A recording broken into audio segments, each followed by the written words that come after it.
तो human स्केलेटरी system में जो आज हम पढ़ेंगे वो क्या है, यूरिन फॉर्मेशन। तो यूरिन का फॉर्मेशन कैसे होता है, यूरिन का फॉर्मेशन कैसे होता है?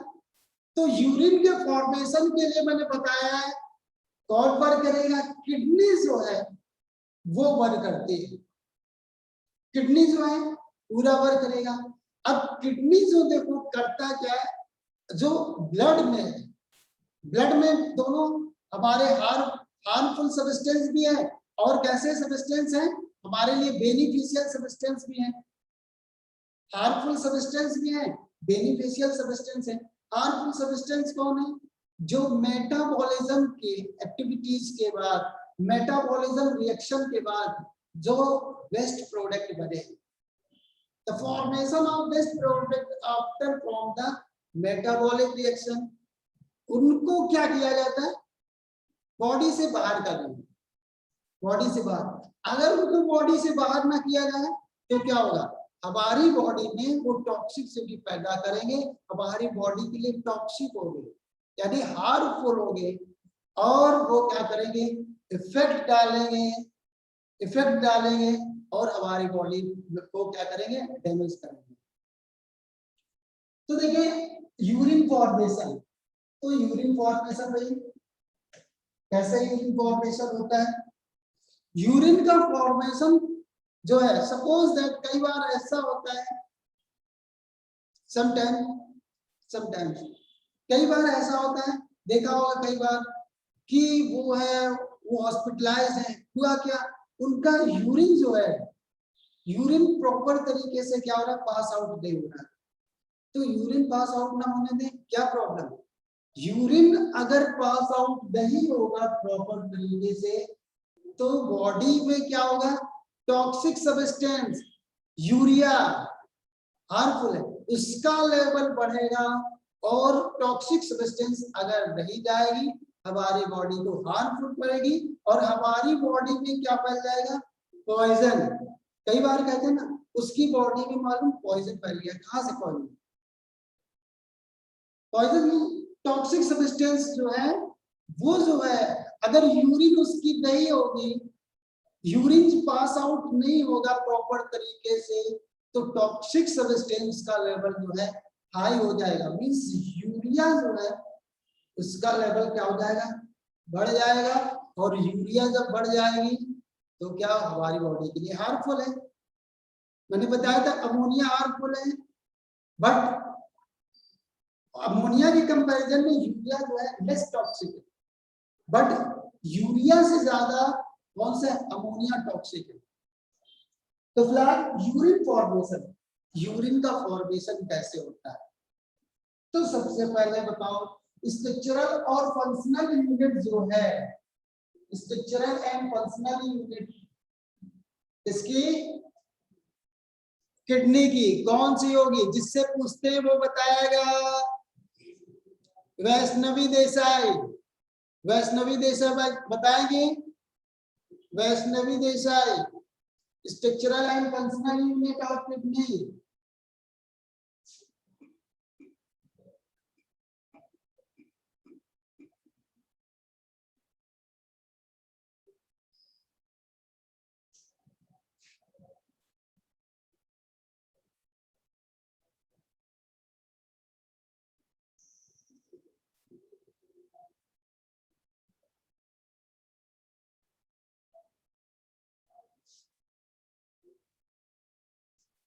नेफ्रॉन, आंसर आ चुका है नेफ्रॉन। तो अब देखेंगे, मैंने एक चीज जो है, एक रह गया था पॉइंट, सभी को मालूम स्ट्रक्चर क्लियरली नेफ्रॉन का कि सर ये कौन सा है, बोमन कैप्सूल है, बोमन कैप्सूल, और बट ये जो afferent arteriole, now afferent and afferent arteriole, but जो एफरेंट आर्टियोल होते हैं, कौन से, एफरेंट आर्टियोल, एफरेंट आर्टियोल ये इसके राउंड शेप में, पूरा राउंड शेप में, पूरे राउंड शेप में, ये इसके पूरी कैपिलरीज के कैपिलरीज के चारों प्रेजेंट हैं, तो ये है क्या, ये क्या है, कैपिलरीज की वन, कैपिलरीज है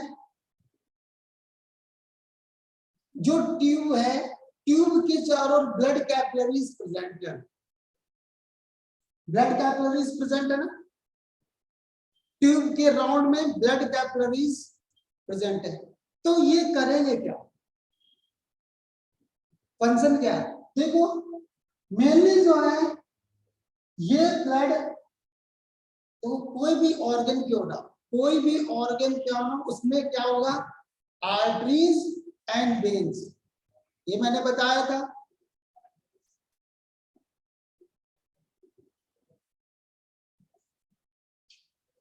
कोई भी ऑर्गन क्यों ना, मैंने बताया था, अगर कोई भी सपोज दैट कोई भी ऑर्गन है आपके, तो ये ऑर्गन है, इससे क्या होगा, इस ऑर्गन को क्या मिलना चाहिए, जल्दी से बताओ, इस ऑर्गन को, ये मैंने कोई भी बॉडी ऑर्गन है, ये ऑर्गन है, ये ऑर्गन है, बॉडी ऑर्गन, तो इसको क्या मिलना चाहिए, ऑक्सीजनेटेड ब्लड, ऑक्सीजनेटेड ब्लड यानी ऑक्सीजनेटेड ब्लड मिलना चाहिए। तो आर्टरीज जो है वो आएगी, आर्टरीज आएगी, और आर्टरीज जो है इसमें डिवाइड हो जाएंगी, जल्दी से बोलो, कैपिलरीज में डिवाइडेड इनटू कैपिलरीज, ये कैपिलरीज में क्या हो गए, डिवाइडेड हो गए। तो ऑक्सीजनेटेड ब्लड जो है इसको क्या करेगा, ये ऑक्सीजन मिल जाएगा इस ऑर्गन को, इतना क्लियर हुआ। बट इस ऑर्गन जो है, ये ऑर्गन क्या करेगा, ये CO2 का भी रिलीज करेगा, CO2, तो इस CO2 को ले जाने के लिए, मींस डीऑक्सीजनेटेड ब्लड को ले जाने के लिए क्या होना चाहिए, वेन्स, क्या होना चाहिए, वेन्स। तो ये देखो यहाँ पर क्या प्रेजेंट है, ब्लू कलर की वेन, तो ये भी कैपिलरीज है।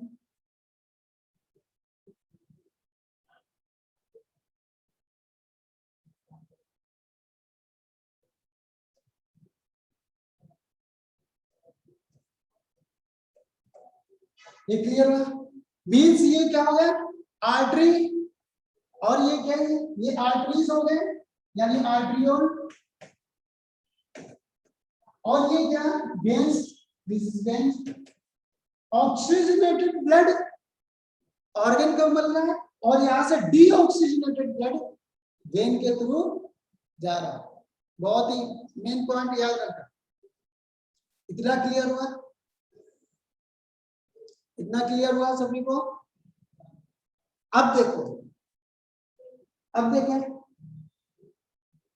ये जो है, ये पार्ट, ये पूरी कैपिलरीज है, capillaries, these are capillaries. Capillaries में कौन से होंगी, आर्टरीज की कैपिलरीज एंड वेन्स की कैपिलरीज, बोथ एक दूसरे से क्या होंगी, अटैच हो गए, क्लियर हुआ। तो यहां पर भी देखो जल्दी से,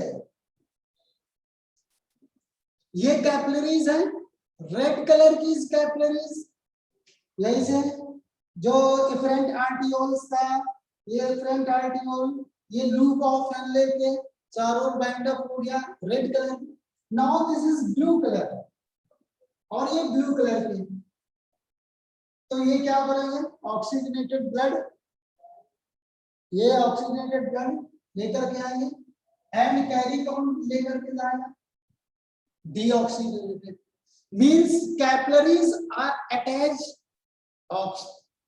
कैपिलरीज अटैच, कौन सी capillaries, arteriole and veins, arteriole and veins की कैपिलरी एक दूसरे से आकर के क्या अटैच होती है। देखिए यहां पर इतना क्लियर हुआ।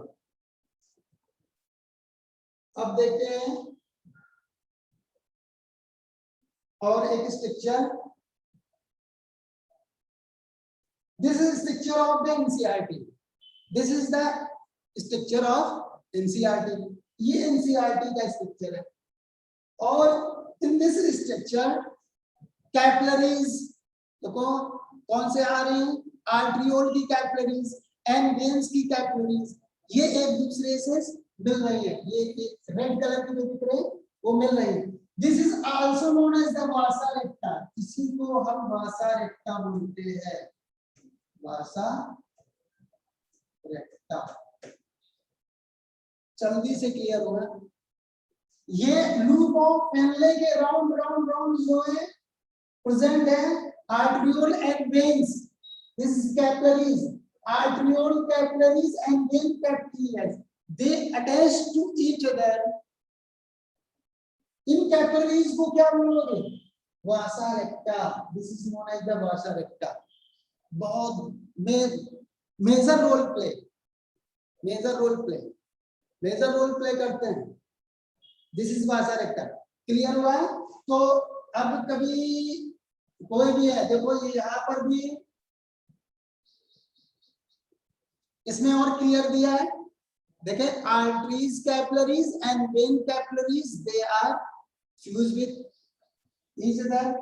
देखो ब्रांच ऑफ रीनल वेन, ये है ना, ये लिखा हुआ है branch of the renal vein और रीनल आर्टरीज की कैपिलरीज जो आपस में फ्यूज हो गए, तो इसको अब क्या बोलेंगे? This is known as the whole structure vasa रेक्टा।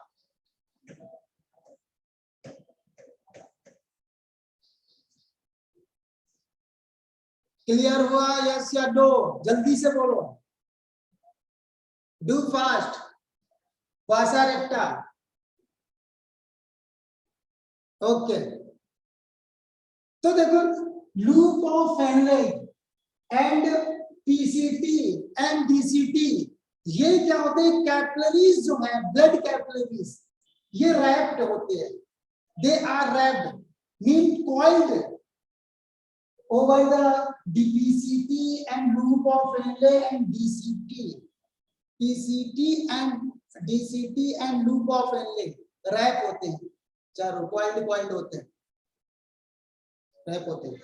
क्या ये कैपिलरीज वासा रेक्टा, इतना क्लियर हुआ। अब देखें यूरिन फॉर्मेशन में जो कौन कौन से स्टेप है। सबसे पहले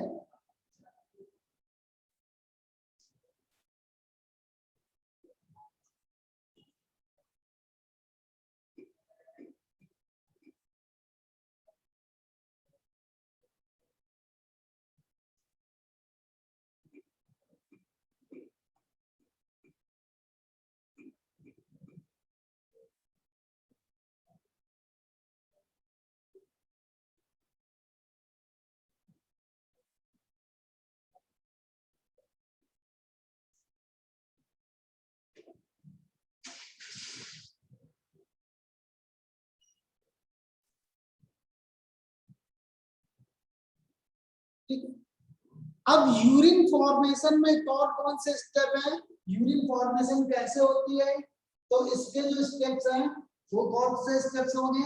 सबसे पहले जो इसके स्टेप्स होंगे तो लिखेंगे जल्दी से, इसको हम रेस कर देते हैं, इसको रेस कर देते हैं। नाउ यूरिन फॉर्मेशन का पहला स्टेप है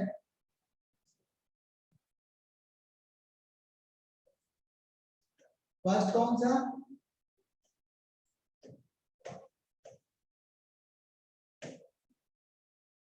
ग्लोमेरुलर फिल्ट्रेशन।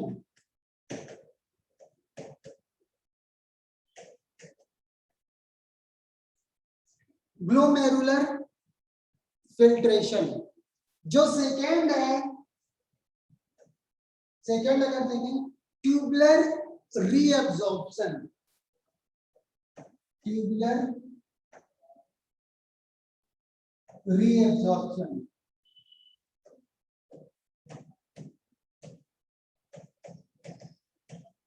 थर्ड जो स्टेप है ट्यूबुलर सिक्रीशन, थर्ड जो स्टेप है सिक्रीशन बोल देंगे, सिक्रीशन। तो यूरिन फॉर्मेशन का जो स्टेप है, फर्स्ट स्टेप ग्लोमेरुलर फिल्ट्रेशन, दूसरा ट्यूबुलर रीअब्जॉर्प्शन, थर्ड जो है ट्यूबुलर सिक्रीशन और सिक्रेशन।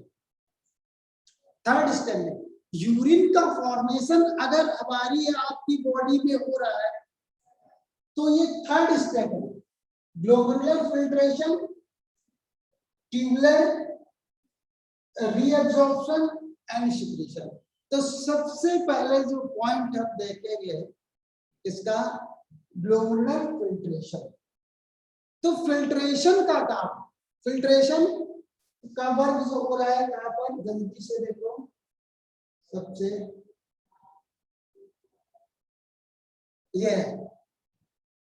ये बोमन कैप्सूल है, सबको क्लियर दिख रहा है यहाँ पर। बस अब 5 minute, with in 5 minute, 5 minute केवल कॉन्सेंट्रेट रहने की जरूरत है और कंप्लीट हो जाएगा विद इन 5 मिनट। तो देखो यहीं पर कंसंट्रेट करें। This is the Bowman capsule, ये बोमन कैप्सूल है। बोमन कैप्सूल जो है, मैंने बताया था रियल का बोमन कैप्सूल का स्ट्रक्चर दिखाया था पहले। रियल का जो बोमन कैप्सूल का स्ट्रक्चर मैंने दिखाया था, ठीक है, ये पूरा कवर्ड होता है, बट समझाने एक्सप्लेन करने के लिए ये हाफ थोड़ा दिखाया जाता है, ऊपर का पार्ट कट करके। तो now this is the Bowman capsule. तो दो ये Bowman capsule, this is the Bowman capsule. Now ये जो है afferent arteriole, afferent arteriole, and now this is the afferent arteriole. और बोमन कैप्सूल के इन साइड में जो है ये क्या प्रेजेंट है, glomerular. This is the glomerulus. ये देखो जल्दी से, कौन सा पार्ट, ग्लोमेरुलस। ग्लोमेरुलर जो है ग्लोमेरुलस।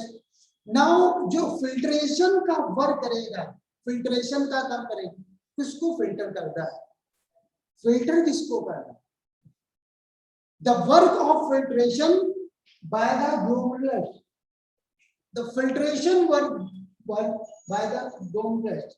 ग्लोमेरुलस जो है वो फिल्ट्रेशन का काम करेगा। तो फिल्टर क्या करेगा, जो ब्लड है, क्या ब्लड है, ब्लड में इंप्योरिटीज प्रेजेंट है, ब्लड में क्या है, इंप्योरिटीज प्रेजेंट है। वो इंप्योरिटीज कहां से आए, मैंने बताया था मेटाबॉलिज्म, जो रिएक्शंस होती है, मेटाबॉलिज्म जो एक्टिविटीज है, उनसे क्या बना, यूरिया बना है, अमोनिया बनता है, उसको यूरिया में कन्वर्ट किया जाता है, क्या बना, यूरिया। और टॉक्सिक सब्सटेंस है या अदर कोई ड्रग्स हैं, उन सब का फिल्ट्रेशन क्या होगा, बोमन कैप्सूल पे। Now this filtration is known as the glomerular filtration, this filtration is known as the glomerular filtration. अब देखिए होता क्या, मैंने बताया था जो कैपिलरीज है, इसको कैपिलरीज भी, ग्लोमेरुलस को कैपिलरीज भी या ग्लोमेरुलस कैपिलरीज बोल देंगे। This is the highly permeable, highly permeable, permeable है, परमिएबल। तो अब देखो सोच लो ऐसे, सपोज दैट इसमें छोटे छोटे माइन्यूट पोर्स है, दिस इज माइन्यूट पोर्स है, माइन्यूट पोर्स है, हाईली परमिएबल। तो देखो यहां पर जो होता है करीब, जो blood pressure BP 100 mmHg, this is blood pressure in the afferent arteriole।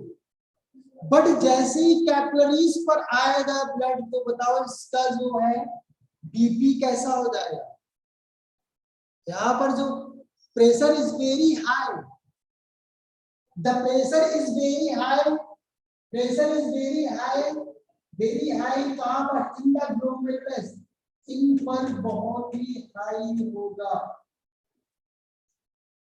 बहुत ही ध्यान से सुनना, ग्लोमेरुलर हाई। तो हाई के साथ में ब्लड यहां से रोटेट होकर के incoming and outgoing, incoming outgoing, यानी एफरेंट आर्टियोल से अंदर आता है और एफरेंट से बाहर जाता है। बट ड्यूरिंग दिस परमिएबिलिटी इतनी होती है कि ब्लड में क्या प्रेजेंट है, ब्लड में जो प्रेजेंट है क्या क्या है, ब्लड में जो प्रेजेंट है, ब्लड में प्लाज्मा प्रेजेंट है, ब्लड प्लाज्मा, और ब्लड प्लाज्मा में क्या प्रेजेंट है, ब्लड प्लाज्मा में ग्लूकोज, वाटर, ये सब प्रेजेंट है। तो इससे क्या हो, urea is also present in blood, तो इससे urea, urea H2O, glucose, amino acid, वो सब जो है फिल्ट्रेट होगा। भाई ऐसा तो है भाई,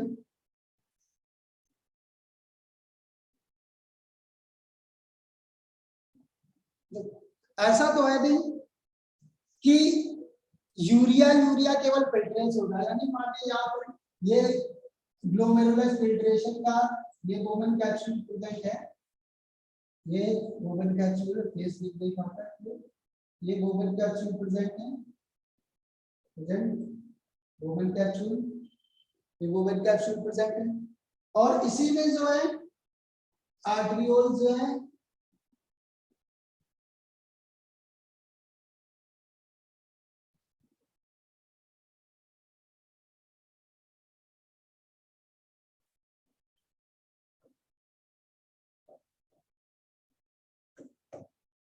हाँ।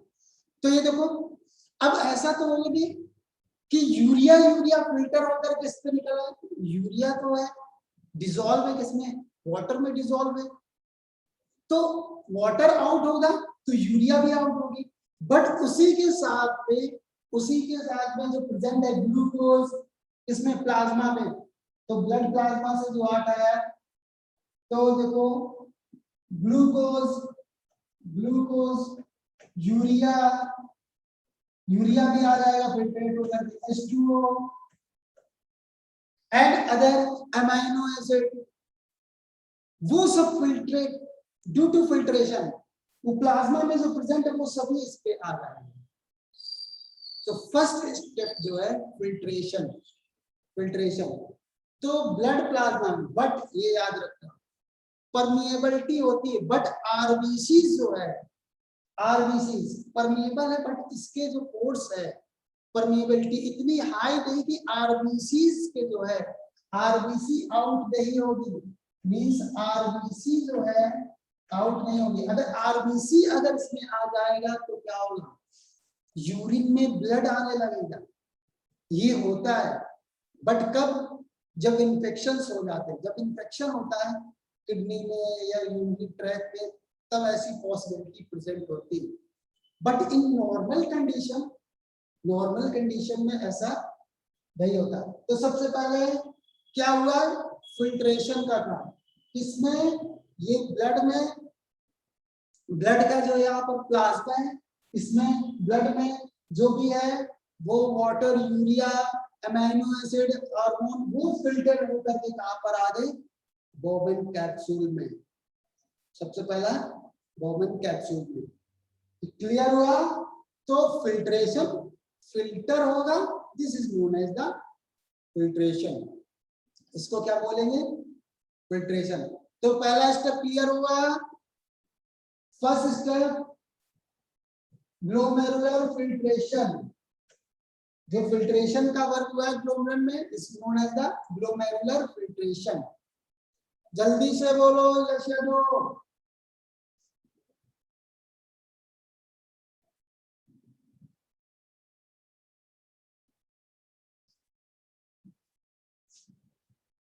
any confusion, anyone, any problem, any doubt?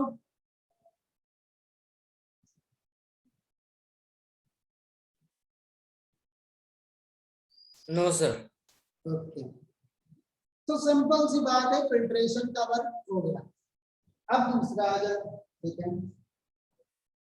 अब देखो, आपने क्या किया, फूड लिया है और फूड को डाइजेस्ट किया, यानी कार्बोहाइड्रेट को क्या किया है, स्टार्च को डाइजेस्ट किया है, तब ग्लूकोज बेटा है, आपने प्रोटीन खाए, सब है, बट अगर वो सब यूरिन के रास्ते, यूरिन के ट्रैक के थ्रू बॉडी के आउटसाइड हो गई तो क्या होगा, आपको बहुत ही वीकनेस आ जाएगी, वीकनेस आ जाएगी।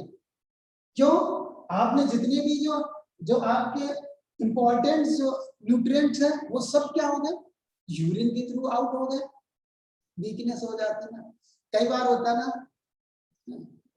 आप डॉक्टर के पास गए, अगर एज हो गई, काफी एज हुई, तो बहुत ही वीकनेस महसूस होती है, बार बार यूरिन जाते हैं, तो तुरंत डॉक्टर क्या करता है, ब्लड टेस्ट लिखेगा, यूरिन टेस्ट भी लिख देता है। क्यों यूरिन टेस्ट? यूरिन टेस्ट में देखेंगे, देखें ऐसा तो नहीं यूरिन में ग्लूकोज है, ग्लूकोज का लेवल तो बढ़ा तो नहीं है, ऐसा तो नहीं शुगर हो गई। यूरिन में प्रोटीन जो है वो तो प्रेजेंट नहीं, आप खा तो रहे हैं, बट सब कहां से जा रहा है, यूरिन से जा रहा है, यूरिन से जा रहा है।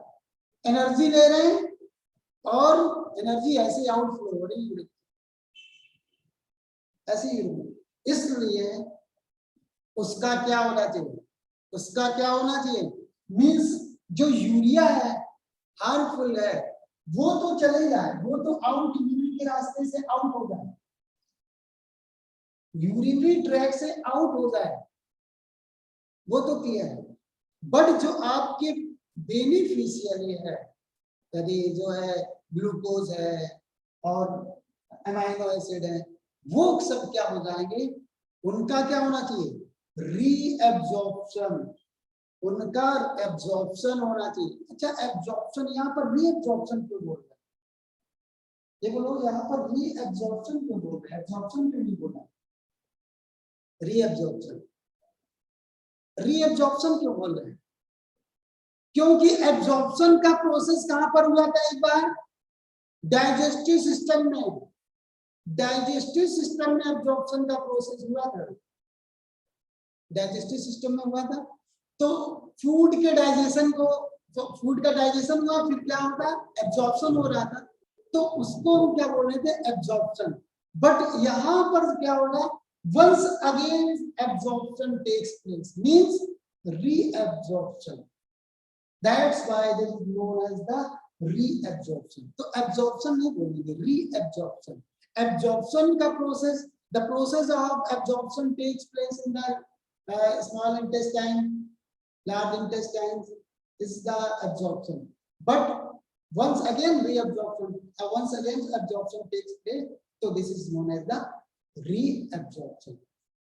तो दूसरा है फिल्ट्रेशन हो गया, फिल्ट्रेशन हो गया, लेकिन जो अपने क्या बेनिफिशियल है, अपने काम का है, जो हमारी बॉडी के लिए, उसको क्या कर लें, रीएब्जॉर्ब कर लें।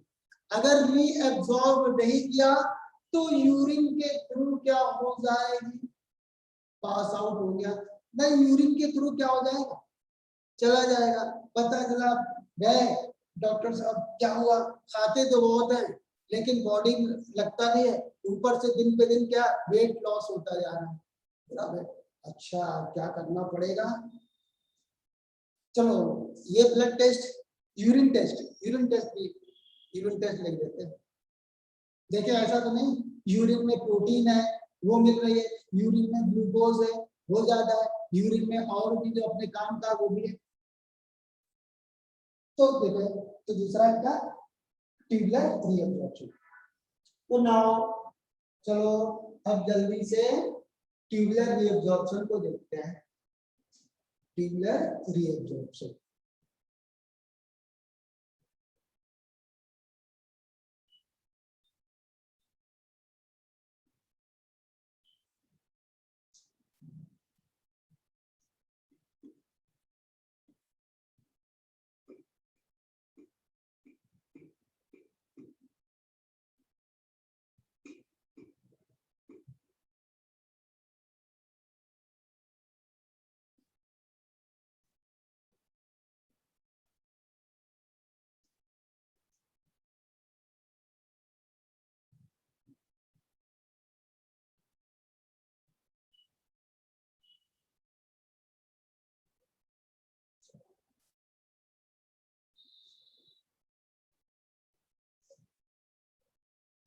ट्यूबुलर रीअब्जॉर्प्शन, तो रीअब्जॉर्प्शन का प्रोसेस, पहला जो ट्यूबुलर रीअब्जॉर्प्शन का प्रोसेस है, अगर देखें तो फर्स्ट पीसीटी,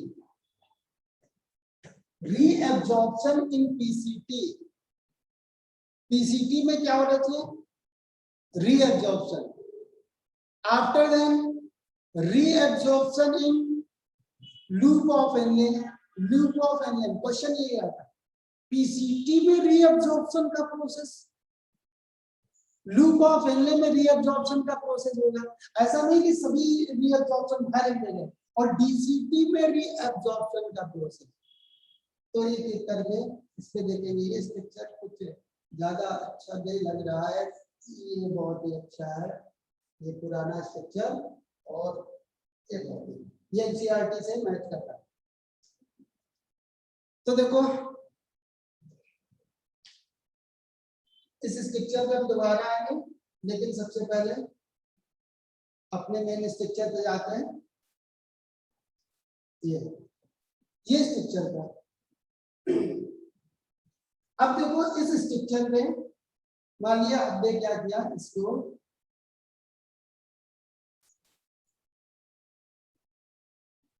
पीसीटी का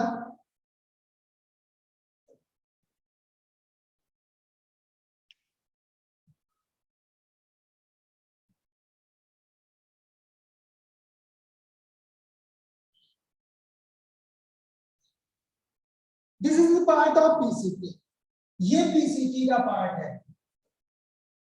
पीसीटी प्रॉक्सिमल कन्वर्जेटिव ट्यूब्यूल्स, यहां पर यूरिया आया, यूरिया, बट और अपने बेनिफिशियल सब्सटेंस है, कौन सा है, ग्लूकोज है, ग्लूकोज है, ग्लूकोज। चलो हम इसको ऐसा बना देते हैं जैसा बुक में दिया है, ये इसको ऐसा बना देते, ये PCT, this is PCT.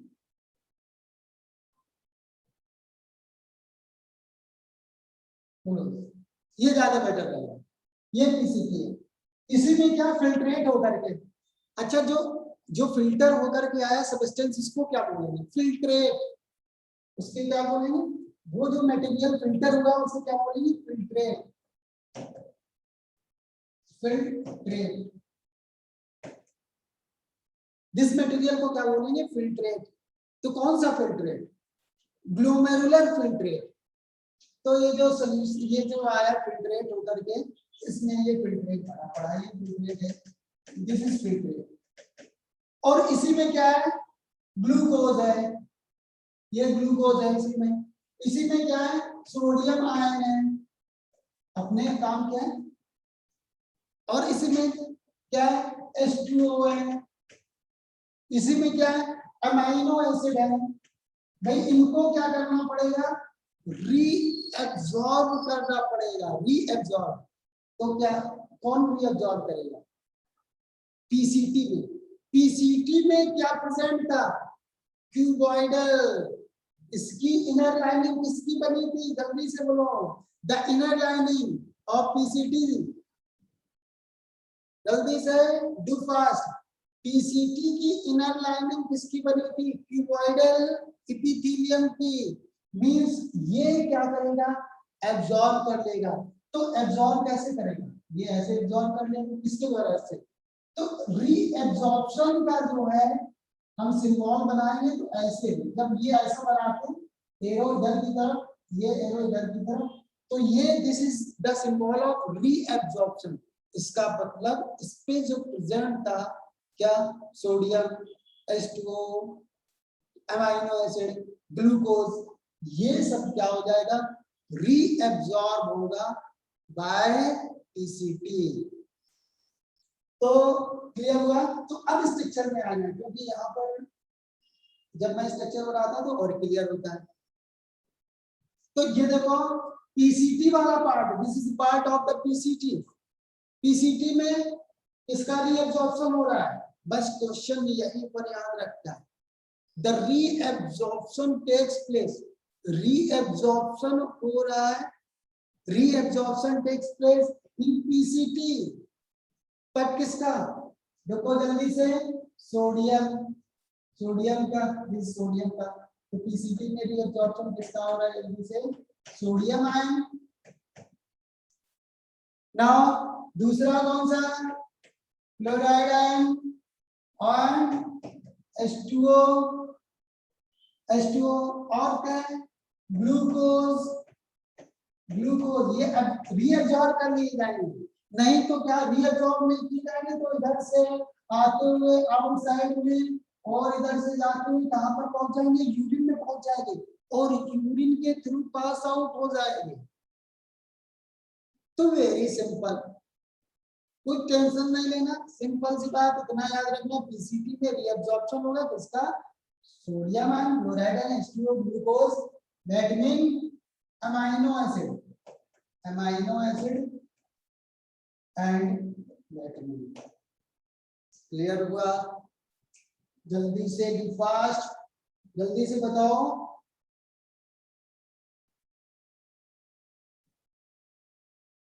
Yes या no? Any confusion, any doubt?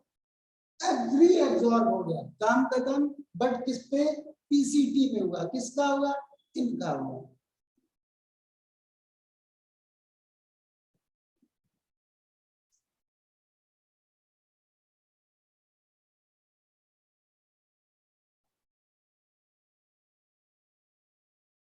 जल्दी से बोलो। सृष्टि, वैष्णवी,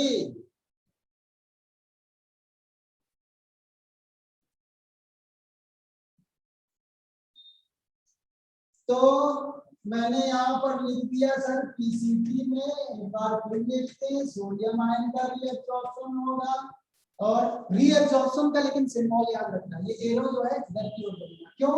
इसका रीअब्सॉर्ब ऐसे होता है ना, तो ऐसे इसका ये एरो। सोडियम क्लोराइड आयन और कौन सा? H2O, amino acid, glucose, वैटमिन।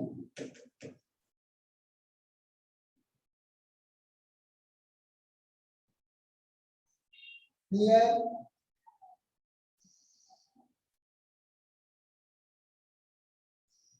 अब देखो दूसरा सिस्टम, दूसरा कौन सा? लूप ऑफ हेनले में। लूप ऑफ हेनले में किसका रीअब्सॉर्प्शन होगा? जल्दी से बताइए। लूप ऑफ हेनले में कहेंगे सर, लूप ऑफ हेनले में ये तो सर मुझसे क्वेश्चन कीजिए, असेंडिंग लिंब और descending limb, in which limbs? तो चलो ये नीचे की ओर जो आ रही limbs, this is known as the descending limb. तो descending limbs, this is permeable for H2O only. This is permeable for H2O only. Means loop of Henle में कौन सा? loop of Henle में कौन सा हो गया? descending limb, descending limb। इसके लिए क्या रीअब्सॉर्ब करेगा? H2O only, reabsorption of H2O means descending limb is permeable for H2O और ascending limbs में जो है this is impermeable for H2O। ascending limb जो है this is impermeable for, इसमें H2O का रीअब्सॉर्प्शन नहीं होगा। तो सर ये बताएं किसका होगा फिर? ये देखो सोडियम आयन का हो जाएगा, क्लोराइड आयन का हो जाएगा, इनका होगा, बट H2O का नहीं होगा। तो असेंडिंग लिंब इम्परमिएबल। क्लियर होगा? अब सर बताए अब कौन सा हो गया? DCT, digital carbonated DCT। DCT में सर बताएं, DCT में जो है अगर बात करते हैं H2O एंड सोडियम, यहाँ पर देखो DCT में सोडियम आयन, NaCl जो है, क्लोराइड आयन एंड H2O, इनका होगा H2O, but this is conditional. Sodium ion and H2O ion, this is the conditional, ये कंडीशनल। ये क्या होंगे? कंडीशनर। कंडीशनर की बात नहीं करेंगे, कंडीशन लगेगी, कंडीशनल होता है। कंडीशन किस पर डिपेंड करेगी? अगर सपोज दैट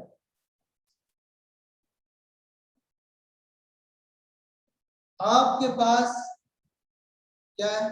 1 गिलास वाटर, 1 गिलास वाटर आपको ही कह दिया जाए कि अब इसी 1 गिलास वाटर को होल डे, पूरा दिन आपको इसी से काम चलाना, तो आप क्या करेंगे?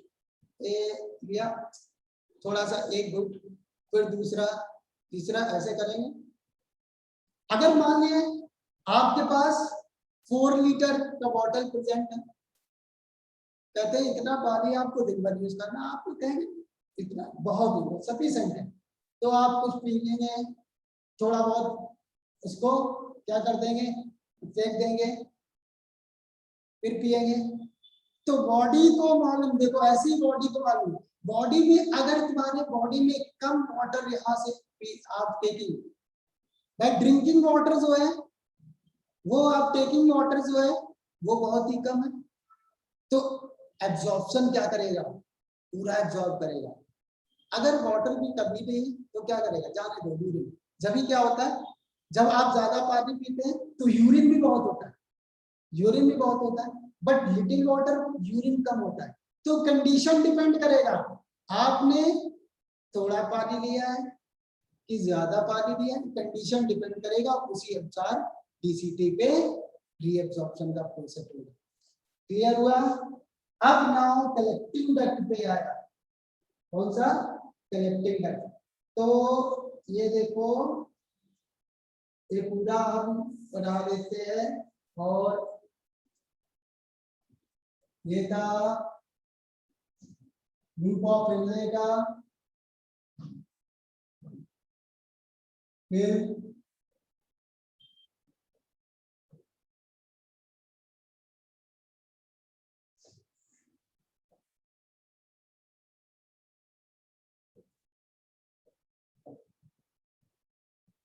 This is collecting duct.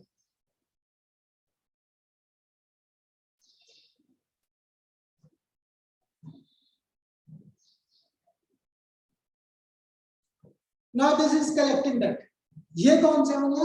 ये कलेक्टिंग डक्ट हो गए।